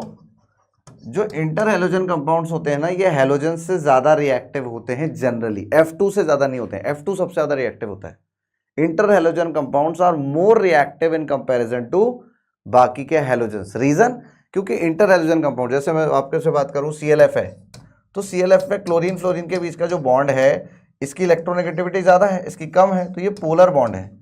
पोलर बॉन्ड्स की वजह से ये ज्यादा रिएक्टिव होते हैं। लेकिन फ्लोरीन तो सबसे ज्यादा रिएक्टिव है, क्योंकि फ्लोरीन तो 0 में रहना ही नहीं चाहता, वो तो -1 में जाना ही चाहता है। वो तो रिएक्ट करके फटाफट -1 में जाना चाहता है। तो आपको ध्यान रखना है, इंटर हैलोजन कंपाउंड से जनरली हैलोजन्स ज्यादा इंटर हैलोजन कंपाउंड जो है जनरली हैलोजन्स से ज्यादा रिएक्टिव होते हैं, एक्सेप्ट फ्लोरीन। फ्लोरीन जो है वो ज्यादा रिएक्टिव होता है। तो कुछ स्टेटमेंट इसी पर बेस्ड है। बोला Cl2 is more reactive than ClF, गलत है। इंटर हैलोजन कंपाउंड ज्यादा होता है। Fluorine is more reactive than ClF, ये सही है। फ्लोरीन जो है वो इंटर हैलोजन कंपाउंड से ज्यादा रिएक्टिव होता है। बाकी जनरली जो है इंटर हैलोजन कंपाउंड से ज्यादा रिएक्टिव होते हैं। तो दो बातें तो ये हो गई, तो अपने को आंसर तो मिल गया है। ठीक है, बाकी अपन ये वाली बात कर लेते हैं। ClF का जब हाइड्रोलिसिस होगा तो जो प्लस वाला है वो OH को ले जाएगा, तो HOCl HClO बन जाएगा, और जो माइनस वाला है वो H+ के साथ HF बनाएगा, तो HOCl और HF बन जाएगा ऑन हाइड्रोलिसिस ClF। तो ये भी सही है। तो अपन से सही नहीं पूछा है, अपन से तो गलत पूछा है। ये दोनों सही है, तो ये गलत वाला तो यही है। F2 is stronger oxidising agent. हाँ, ये भी सही बात है। ऑक्सीडाइजिंग एजेंट जो है F2 तो सबसे पावरफुल होता है। इलेक्ट्रोकेमिकल सीरीज में तो F2 सबसे लास्ट में आया ही था, तो सबसे अच्छा ऑक्सीडाइजिंग एजेंट है। बिल्कुल ठीक बात है। इनकरेक्ट देखना था, तो फर्स्ट वाला इज इनकरेक्ट, बाकी तीनों स्टेटमेंट्स आर करेक्ट। तो करेक्ट आंसर शुड बी ए, क्योंकि वो इनकरेक्ट है। नोबल गैसेस पे आते हैं। नोबल गैसेस में तो अच्छी बात यही है कि ये नोबल है। क्यों नोबल है? रिएक्टिविटी बहुत कम है। क्यों रिएक्टिविटी बहुत कम है? ऑक्टेट पूरे हैं। ऑक्टेट पूरे हैं, उससे क्या होता है? ऑक्टेट पूरे हैं, शेल पूरी भरी हुई है, इसका मतलब जो आपके सबशेल्स हैं जो फुली फिल्ड हैं, इसका मतलब ना इलेक्ट्रॉन देना चाहता है, ना इलेक्ट्रॉन लेना चाहता है, ना इलेक्ट्रॉन शेयर करना चाहता है। तो इनके कंपाउंड्स बहुत कम हैं। कुछ कंपाउंड्स हैं, ऐसी बात नहीं है, बिल्कुल जीरो नहीं है, लेकिन कुछ कंपाउंड्स बहुत कम हैं इनके कंपाउंड्स। जिनॉन के कुछ कंपाउंड्स हैं और 1-2 कंपाउंड्स क्रिप्टॉन के। ठीक है, बाकी इनके ज़्यादा कंपाउंड्स नहीं हैं। गैसेज हैं, इनर्ट गैसेज हैं, नोबल गैसेज हैं, सबके बॉइलिंग पॉइंट बहुत ही कम है ना। उसमें भी सबसे कम किसका होगा? हीलियम का होगा। क्यों? क्योंकि इसका तो मोलर मास भी ना के बराबर है। तो हीलियम लोएस्ट बॉइलिंग पॉइंट होता है, diffuse through rubber and gas. Rubber और गैस से डिफ्यूज हो जाता है। नियॉन, बाकी neon, argon, krypton, xenon, radon, ये एलिमेंट्स हैं। आइस में क्लैथरेट कंपाउंड्स बनते हैं। आइस का जो केज लाइक स्ट्रक्चर होता है उसमें नोबल गैस का ट्रैप होने के बाद जो कंपाउंड बनता है that is called clathrate compounds. आपको ध्यान रखना है हीलियम एंड नियॉन जो हैं ये क्लैथरेट कंपाउंड्स नहीं बनाते हैं। क्लैथरेट कंपाउंड्स रिपीट करता हूं, आइस के केज लाइक स्ट्रक्चर में जो कैविटीज होती हैं उसमें नोबल गैसेस का ट्रैप हो जाना, उसके बाद जो कंपाउंड्स बनते हैं इनको बोलते हैं क्लैथरेट कंपाउंड्स। इनके ज़ीनॉन के कुछ कंपाउंड्स के स्ट्रक्चर हैं जो हमें शायद बॉन्डिंग में पढ़े भी होंगे और अपन को आने चाहिए। जैसे XeF2 में 3 लोन पेयर आते हैं, तीनों लोन पेयर इक्वेटोरियल पोजीशन पे जाते हैं, ये लीनियर मॉलिक्यूल होता है। XeF2 जो होता है वो लीनियर मॉलिक्यूल होता है। ऐसे XeF4 में 2 लोन पेयर होते हैं और ये स्क्वायर प्लेनर शेप का होता है। XeF6 में 1 लोन पेयर होता है और ये डिस्टॉर्टेड ऑक्टाहेड्रल या कैप्ड ऑक्टाहेड्रल होता है। डिस्टॉर्टेड ऑक्टाहेड्रल या कैप्ड ऑक्टाहेड्रल होता है। तो XeF2 लीनियर होता है, ये स्क्वायर प्लेनर होता है, और XeF6 जो होता है ये आपका डिस्टॉर्टेड ऑक्टाहेड्रल होता है या कैप्ड ऑक्टाहेड्रल होता है। ठीक है ना। जिनॉन ऑक्सीजन के कंपाउंड्स में XeO3 जो है ये कलरलेस होता है, व्हाइट हाइग्रोस्कोपिक एक्सप्लोजिव सॉलिड होता है और इसका पिरामिडल स्ट्रक्चर होता है। पिरामिडल स्ट्रक्चर होता है, 1 लोन पेयर है, 3 सिग्मा बॉन्ड है, तो इसका पिरामिडल स्ट्रक्चर होता है। XeOF4 ये जो है ये कलरलेस वॉलेटाइल लिक्विड होता है। XeOF4 कैसा होता है, 4 तो आपके मतलब इसमें स्टेरिक नंबर कितना आ रहा है, 4, 5 सिग्मा बॉन्ड और 1 लोन पेयर आ रहा है, तो स्क्वायर पिरामिडल है। लोन पेयर और मल्टीपल बॉन्ड 180 पर रहेंगे क्योंकि रिपल्शन मिनिमम रखना है, तो ये आपका स्क्वायर पिरामिडल शेप का होता है। कुछ हाइड्रोलिसिस रिएक्शंस हैं जो अपन को याद रखनी है, जैसे XeF4 का जब हाइड्रोलिसिस कराते हैं तो जिनॉन और XeO3 बनता है। XeF6 का अगर कंप्लीट हाइड्रोलिसिस करा दें, कंप्लीट हाइड्रोलिसिस मतलब सफिशिएंट वाटर मिला दें, तो XeO3 और 6HF बनता है। अगर पार्शियल हाइड्रोलिसिस कराएं, सफिशिएंट H2 नहीं मिलाएं, तो पहले 2 फ्लोरीन हट के 1 ऑक्सीजन आता है, फिर दूसरा वाटर मॉलिक्यूल मिलने पर 2 फ्लोरीन और हट के 1 और ऑक्सीजन आ जाता है ना। फिर और मिला दें वाटर तो 2 फ्लोरीन और हट के तीसरा भी ऑक्सीजन आ जाएगा, तो ये बन जाएगा। 2 फ्लोरीन हटेंगे 1 ऑक्सीजन आ जाएगा, फिर 2 फ्लोरीन हटेंगे 1 वाटर आने से 1 ऑक्सीजन आ जाएगा, फिर 1 और वाटर आने से, तो कंप्लीट हाइड्रोलिसिस से तो आपका XeO3 डायरेक्ट बन जाता है। लेकिन अगर अपन इसका पार्शियल हाइड्रोलिसिस कराएं तो पहले 2 फ्लोरीन हटेंगे 1 ऑक्सीजन आ जाएगा, फिर 2 फ्लोरीन हटेंगे 2 ऑक्सीजन, 4 फ्लोरीन हट के 2 आ जाएंगे, और कंप्लीट करने पर सारे फ्लोरीन हट के 3 ऑक्सीजन आ जाएंगे। नंबर ऑफ लोन पेयर सोचने कैसे सोचते हैं लोन पेयर। XeF2 जिनॉन के पास 8 वैलेंस इलेक्ट्रॉन होते हैं, 2 फ्लोरीन के साथ शेयर कर लेगा, 6 बचेंगे, 3 लोन पेयर। वैसे तो स्ट्रक्चर भी हमने बनाया है, तो इसमें 3 लोन पेयर होंगे, 3 लोन पेयर होंगे। XeO2F2 2 ऑक्सीजन डबल बॉन्ड बनाता है, 4 टर्मिनल एटम है, 2 डबल बॉन्ड इसने बनाए, 2 सिंगल बॉन्ड इसने बनाए, 6 बॉन्ड बने जिनॉन के, 1 लोन पेयर बचेगा, 8 होते हैं वैलेंस इलेक्ट्रॉन। तो अपना इससे काम हो जा रहा है क्या, A में 4 आ रहा है, A में 4, A में 3, A में 3, A में 4, ठीक है। B में आपका 2 आ रहा है, B में आपका 1 आ गया, और यहाँ पर B में आपका 2 हो गया, तो ये अपना काम तो यहीं से हो गया। बाकियों में भी चेक कर लें। O3 मतलब 6 बॉन्ड्स, फ्लोरीन मतलब 8 बॉन्ड्स हो गए जिनॉन के, तो इसमें कोई भी C वाले में फिर अपना 1 आना चाहिए, ठीक है। जिनॉन के 8 वैलेंस इलेक्ट्रॉन, 4 फ्लोरीन के सिंगल बॉन्ड के साथ 4 इलेक्ट्रॉन शेयर कर लिए, तो 4 इलेक्ट्रॉन बचे, तो 2 लोन पेयर। तो इसका करेक्ट आंसर होगा ऑप्शन डी, सही है बिल्कुल, ऑप्शन डी।